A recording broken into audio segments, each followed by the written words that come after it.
આજે હું તમારી સાથે શેર કરીશ ઇન્સ્ટન્ટ ઇડલી સાથે ચટણીની રેસીપી. તો આ ઇડલીના બેટરને આપણે પોહા સાથે બનાવશું, જેનાથી તે એકદમ સોફ્ટ બનશે. સાથે આપણે બેટરમાં એક સ્પેશિયલ તડકો એડ કરીને ઇડલીને એકદમ ટેસ્ટી તૈયાર કરશું. અને ઇડલી સાથે ખાવાની મજા આવે તેવી ચટણી આપણે કોપરા કે દહીંના ઉપયોગ વગર સિંગદાણા સાથે ફક્ત 5 મિનિટમાં તૈયાર કરશું. તો ચાલો રેસીપી શરૂ કરીએ. ઇન્સ્ટન્ટ ઇડલી માટે સૌથી પહેલાં બેટર બનાવવા મેં અહીંયા ઘરમાં રહેલી વાટકીના માપથી 1 વાટકી જેટલા પોહા લીધેલા છે. તો રેગ્યુલર બટેટા પોહા માટે જે પોહા વાપરતા હોય તે જ લીધેલા છે.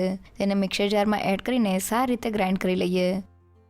તો મેં પોહાને સારી રીતે ગ્રાઇન્ડ કરીને તેનો આ રીતનો પાવડર તૈયાર કરી લીધેલો છે. તો હવે તેને મિક્સિંગ બાઉલમાં એડ કરી દઈએ. અને હવે જે વાટકીથી મેં પોહા લીધેલા છે તે વાટકીના માપ પ્રમાણે 1 વાટકી જેટલો ઇડલી રવો લીધેલો છે. તો આ રવો થોડો જાડો હોય છે, જે તમને કરિયાણાની દુકાને ખૂબ જ સહેલાઈથી મળી જશે. અને જો તે ઘરમાં ના હોય તો તમે તેની જગ્યાએ આ રીતનો જાડો રવો એટલે કે સૂજી રવાનો ઉપયોગ પણ કરી શકો છો. સાથે તે જ વાટકીના માપ પ્રમાણે 1 વાટકી જેટલું દહીં એડ કરી દઈએ.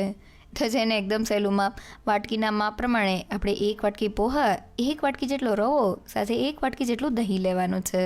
હવે સ્વાદ પ્રમાણે મીઠું એડ કરી દઈએ અને હવે થોડું પાણી એડ કરતા જઈને આપણે ઇડલીનું થીક બેટર બનાવી લઈએ. તો આ ઇડલીને આપણે પોહા સાથે બનાવીએ છીએ. અહીંયા આપણે બેટરમાં વધુ પડતું પાણી એડ કરીને જો તેને પતલું કરી દેશું તો ઇડલી ચીકાશવાળી બનશે. તો તમે જોઈ શકો છો કે મેં બેટરને તૈયાર કરી લીધેલું છે. તૈયાર થયેલું બેટર આ રીતના થીક હોવાની સાથે ચમચામાંથી પડે તેવું છે, જે ઇડલી માટે એકદમ પરફેક્ટ છે. તો આ રીતનું બેટર બનાવવા માટે મારે 2.5 કપ એટલે કે 1 કપની ઉપર 3/4 કપ જેટલા પાણીની જરૂર પડેલી છે. અને હવે તૈયાર થયેલા બેટરને હાથની મદદથી 1 થી 2 મિનિટ માટે ફેટી લઈએ, જેથી તે થોડું લાઇટ અને ફ્લફી થઈ જાય. તો લગભગ 2 મિનિટ જેવું થઈ ગયું છે અને બેટર એકદમ સારી રીતે ફેટાઈને તૈયાર થઈ ગયું છે. તો આ બેટરને ઢાંકીને 30 મિનિટ માટેનો રેસ્ટ આપી દઈએ. તો આપણું ઇડલીનું બેટર રેસ્ટ કરે છે. બેટરને રેસ્ટ કરવાથી તેમાં એડ થયેલો રવો એકદમ સારી રીતે ફૂલી જાય છે. આ ઇન્સ્ટન્ટ બેટરને મેં ઇડલી રવા સાથે બનાવેલો છે. તમે તેની જગ્યાએ સૂજી રવો એટલે કે જાડા રવાનો ઉપયોગ પણ કરી શકો છો. બંનેનું રિઝલ્ટ સેમ આવે છે. સાથે આપણે બેટરને થોડું થીક રાખવાનું છે, જેથી ઇડલી એકદમ પરફેક્ટ તૈયાર થાય. તો લગભગ 30 મિનિટ જેવું થઈ ગયું છે અને બેટરને જોઈએ તો આપણો રવો એકદમ સારી રીતે ફૂલી ગયો છે. અને હવે બેટરમાં તડકો એડ કરવા માટે તડકા પેનમાં 2 મોટી ચમચી જેટલું તેલ એડ કરી દઈએ. હવે તેમાં 1 ચમચી જેટલી રાઈના દાણા એડ કરી દઈએ. તો રાઈ થોડી ફૂટી જાય એટલે 1 ચમચી જેટલી ચણાની દાળ અને 1 ચમચી જેટલી અડદની દાળ એડ કરીને દાળ સેજ ગોલ્ડન બ્રાઉન થાય ત્યાં સુધી તેને સાતળી લઈએ. તો લગભગ 1 મિનિટમાં જ આપણી દાળ સારી રીતે સતળાઈ ગઈ છે. તો હવે મેં અહીંયા 3 થી 4 નંગ જેટલા થોડા લાલ અને લીલા મરચાંના ટુકડા કરી લીધેલા છે. સાથે થોડા લીમડાના પાન અને 1 પિંચ જેટલી હિંગ એડ કરીને મરચાંને સારી રીતે સાતળી લઈએ. તો આપણા મરચાં સતળાઈ ગયા છે. હવે ગરમા ગરમ વઘારને બેટરમાં એડ કરી દઈએ. સાથે અડધા કપ જેટલા ઝીણા સુધારેલા કોથમીરના પાન એડ કરીને બધી જ વસ્તુને મિક્સ કરી લઈએ. તો તડકાને ઇડલીના બેટરમાં એડ કરવાથી તેનો ટેસ્ટ તો વધશે જ, પણ તડકો તેલ સાથે બનેલો હોવાથી ઇડલી ઠંડી થયા પછી પણ એકદમ મોઇસ્ટ રહેશે. તો બેટરમાં આપણો તડકો સારી રીતે મિક્સ થઈ ગયો છે. તો હવે તૈયાર થયેલા બેટર સાથે ઇન્સ્ટન્ટ ઇડલી બનાવવા માટે મેં અહીંયા 1 ચમચી જેટલો રેગ્યુલર ફ્લેવરનો ઈનો લીધેલો છે. તમે તેની જગ્યાએ બેકિંગ સોડાનો ઉપયોગ પણ કરી શકો છો, પણ ઈનોથી વધુ સારું રિઝલ્ટ આવે છે. હવે તેને એક્ટિવેટ કરવા માટે તેની ઉપર થોડું પાણી એડ કરી દઈએ અને તેને સારી રીતે મિક્સ કરી લઈએ. તો ઈનો સારી રીતે મિક્સ થઈને આપણું બેટર ફ્રોથી થઈ ગયું છે.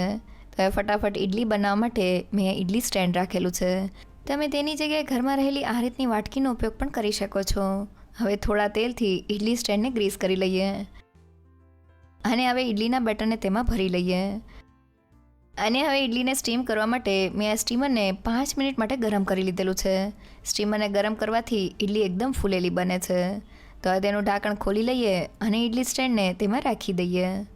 અને હવે ઢાંકણ બંધ કરીને હાઈ ગેસની ફ્લેમ પર 12 મિનિટ માટે ઇડલીને સ્ટીમ કરી લઈએ. તો આપણી ઇડલી સ્ટીમ થાય છે ત્યાં સુધી તેની સાથે ખાવાની મજા આવે તેવી ટેસ્ટી ચટણી બનાવવા માટે મેં અહીંયા 1/4 કપ અને 4 મોટી ચમચી જેટલા રોસ્ટ કરેલા સિંગદાણા લીધેલા છે. તો મેં સિંગદાણાને રોસ્ટ કરીને તેનો ફોતરાનો ભાગ કાઢી લીધેલો છે. સાથે તેટલા જ પ્રમાણમાં એટલે કે 4 મોટી ચમચી અને 1/4 કપ જેટલી દાળિયાની દાળ લીધેલી છે. તો મેં આ ચટણીમાં સિંગદાણા અને દાળિયાની દાળનું માપ સરખું રાખેલું છે. હવે તીખાશ માટે 2 લીલા મરચાંના ટુકડા અને ખટાશ માટે મેં અહીંયા નાની સાઇઝનો આંબલીનો ટુકડો લીધેલો છે. તમે તેની જગ્યાએ દહીં કે પછી લીંબુના રસનો ઉપયોગ પણ કરી શકો છો. સાથે સ્વાદ પ્રમાણે મીઠું અને બધી જ વસ્તુ એકદમ સારી રીતે ગ્રાઇન્ડ થઈ જાય તેના માટે અડધા કપ જેટલું પાણી એડ કરી દઈએ અને તેને સારી રીતે ગ્રાઇન્ડ કરી લઈએ. તો બધી વસ્તુ ગ્રાઇન્ડ થઈને આપણી ચટણી માટેની આ રીતની સ્મૂથ પેસ્ટ તૈયાર થઈ ગઈ છે. તો હવે તેની પર સ્પેશિયલ તડકો કરવા વઘારિયામાં 1 મોટી ચમચી જેટલું તેલ એડ કરી દઈએ. હવે તેમાં 1/4 ટીસ્પૂન જેટલા રાઈના દાણા અને 1/4 ટીસ્પૂન જેટલી અડદની દાળ એડ કરીને દાળ સેજ ગોલ્ડન બ્રાઉન થાય ત્યાં સુધી તેને સાતળી લઈએ. અને હવે તેમાં 1 સૂકા લાલ મરચાંના ટુકડા અને થોડા લીમડાના પાન એડ કરીને સાતળી લઈએ. અને હવે ગરમા ગરમ વઘારને ચટણીમાં એડ કરી દઈએ અને સારી રીતે મિક્સ કરી લઈએ. તો કોઈ પણ જાતના કોપરાના ઉપયોગ વગર આપણી એકદમ રેસ્ટોરન્ટ સ્ટાઇલ ચટણી તૈયાર થઈ ગઈ છે. એકવાર જરૂરથી ટ્રાય કરજો. અને હવે 12 થી 13 મિનિટ જેવું થઈ ગયું છે. સ્ટીમરનું ઢાંકણને ખોલી લઈએ તો ઇડલી સારી રીતે ફૂલી ગઈ છે. છરીની મદદથી ચેક કરીએ તો તે એકદમ ક્લીન બહાર આવે છે. મીન્સ તે અંદરથી જરા પણ કાચી નથી. તો હવે તેને સ્ટેન્ડમાંથી કાઢીને થોડી ઠંડી કરી લઈએ. તો લગભગ 5 થી 7 મિનિટ જેવું થઈ ગયું છે અને ઇડલી થોડી ઠંડી થઈ ગઈ છે. તો હવે તેને ડીમોલ્ડ કરી લઈએ. તો તમે જોઈ શકો છો કે એ એકદમ જાળીદાર અને સોફ્ટ ઇડલી તૈયાર થઈ છે. તો ફક્ત 12 થી 15 મિનિટમાં આપણી ઇડલી સ્ટીમ થઈને તૈયાર થઈ ગઈ છે. આ ઇડલી ખાવામાં એકદમ સોફ્ટ બનેલી છે. તો હવે તેને ચટણી સાથે સર્વ કરી લઈએ.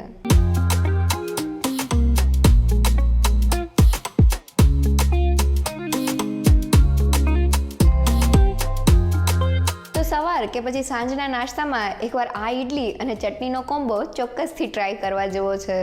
જો તમને મારી આજની રેસિપી ગમી હોય તો મને કમેન્ટ સેક્શનમાં જરૂરથી કહેજો. સાથે મારા વિડીયોને લાઇક અને ફ્રેન્ડ્સ અને ફેમિલીમાં શેર કરજો. તો ફરી મળીએ એક નવી રેસિપી સાથે.